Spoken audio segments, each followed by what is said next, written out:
hike up Half Dome is an all-day experience. 14 miles and almost 5,000 feet in elevation gain, with the most difficult in the final pitch to the summit. Check the Yosemite National Park website for permit requirements long before you start your trip, as this is a difficult and frustrating process that can change often. On the day of your climb, you want to get on the trail as the sun rises. Get your feet ready for a long haul and have enough food and water to get you to sunset, as it's going to be a long day. The hike starts at Happy Isles. There's a hiker's parking lot near the start, so park there if you're driving, or catch a shuttle to Happy Isles. The first part of the hike is nice and mellow with some ups and downs and great views back into the valley, until you get to the Vernal Fall footbridge to cross the Merced River. Stop and enjoy the rapids and a view of Vernal Fall in the distance. After you cross the footbridge, the trail changes to steps, bringing you up into the mists of Vernal Fall along the Mist Trail. The Mist Trail never disappoints, with beautiful mist-covered rock, rainbows, and Vernal Fall, which flows year-round, but puts a really great show on in the springtime. Everything will get wet on the way up, so dress in with rain layers so that you can take them off later. And a good trail hack is to put everything you bring up in plastic baggies, including a dry pair of socks. When you get to the top, you can lay out your stuff on a rock and let it dry out.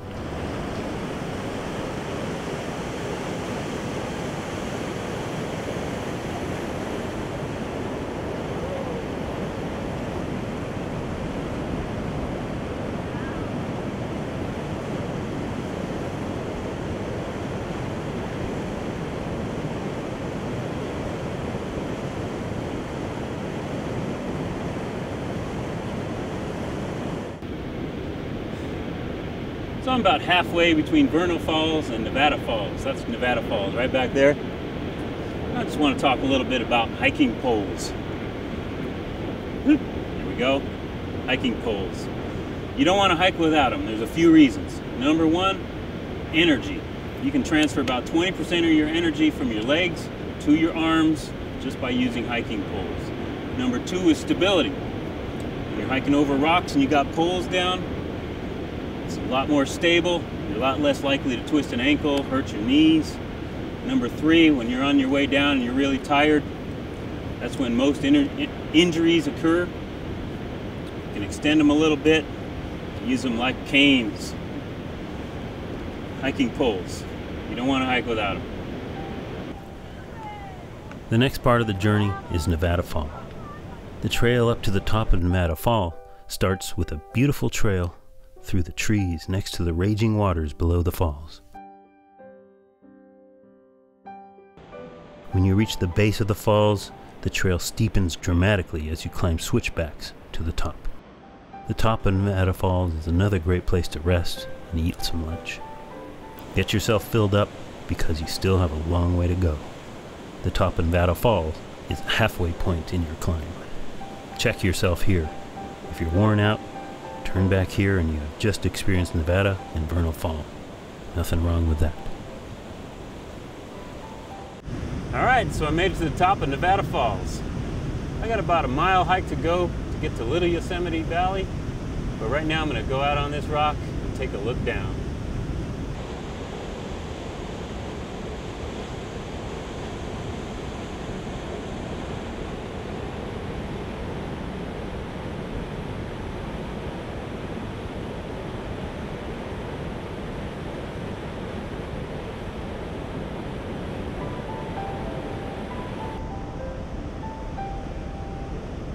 After Nevada Fall, the trail levels off as you pass Little Yosemite Valley. The campsite is to your right, and the trail is a long, dusty slog in the sun. This is where you want to drink plenty of water and apply that sunscreen. You still have a huge climb ahead, and you need to hydrate well in preparation. The Merced River in Little Yosemite Valley is the last water source, so fill up. You can see the back of Half Dome on the left, as you will travel to the further side of Half Dome to climb up. The hardest part of the climb is to come. Before the actual ascent of the dome, you have to climb the subdome, a series of switchbacks that have some great views, but are exposed to the sun and really difficult on tired legs. Take it slow and steady, and take breaks when you need them. This is where trekking poles will really come in handy. When you reach the Half Dome cables, take another good long break to get yourself ready for your ascent. The cables guide you up the steep granite slope of Half Dome. Bring some good gloves to help you grip the cables. Also, a harness and carabiner seems sensible. Even this high up, you have plenty of people who should not be climbing, and they can fall on you, drop a water bottle on you, or their camera. Be careful and keep an eye on the people above you. Never go up when it looks like it could rain. The rock is worn slick by all the climbers, and a little water can make it like trying to climb grease. Lightning is no joke either, so stay off the dome with any threat of lightning in the area. Just turn around. This is tough.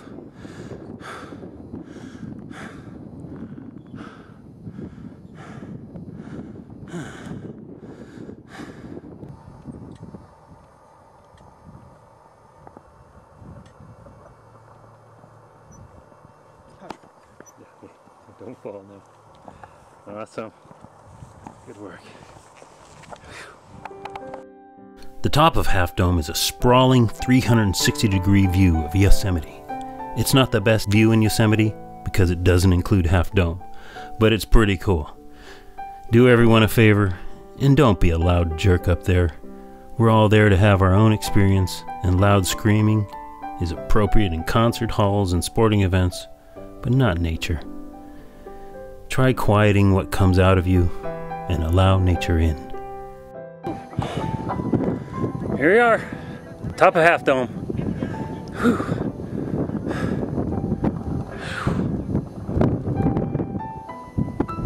Here we are.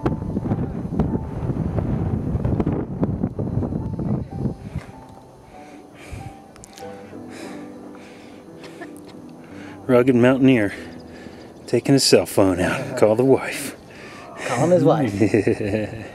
Tell her I'm still alive.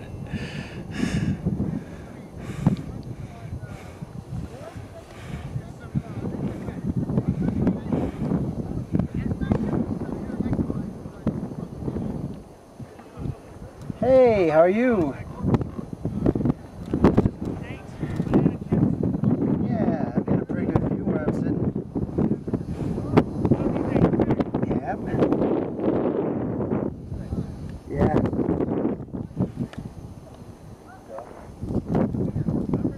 Well, we did. We took our time. Took pictures along the way. It's like 6 hours up, 2 hours down, you know. Yeah. I'm gonna stand right next to you. Yeah, no problem. The way back is a long slog with foot and knee pains increasing with every step. But it goes quite a bit faster than the way up. Trekking poles are essential for walking down the Mist Trail, in my opinion.